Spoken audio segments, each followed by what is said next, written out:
আমরা দাঁড়িয়ে রয়েছি কেন্দ্রা পুলিশ ফাঁড়ির মধ্যে, যে তার মৃতদেহ ঠিক সকাল 10টা নাগাদ নিয়ে আসা হয়েছে। তোমাকে দেখাবো অ্যাম্বুলেন্সের মধ্যে এখনো পর্যন্ত বিনোদ রুইদাসের মৃতদেহ রাখা রয়েছে, এখনো তার মৃতদেহ বাড়িতে নিয়ে যাওয়া হয়নি।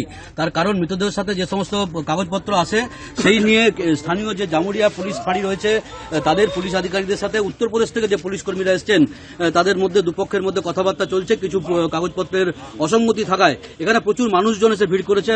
এসে দেখতে পাচ্ছি কারণ তার কোনো পেপার ওখানে দেয়নি, ডকুমেন্ট মেডিকেল যে রিপোর্ট ওখান থেকে ডেথ সার্টিফিকেট মেডিকেল রিপোর্ট ওখান থেকে কিছুই দেয়নি। বিনোদ রুইদাসের এই মৃত্যুর খবরে শোকাহত হয়ে এবং স্থানীয় বিধায়ক হরেরাম সিং তিনি এখানে এসছেন। সকলেই এখানে এসে নিয়ে কথাবার্তা চলছে যে কি হয়, কিভাবে পরিস্থিতির সমাধান সূত্র বেরোয় এবং কিভাবে এরপরে বাড়িতে নিয়ে যাওয়া হয় এবং তারপর সৎকারের প্রক্রিয়া হবে সেই বিষয়ে কিন্তু এখানে কথাবার্তা চলছে।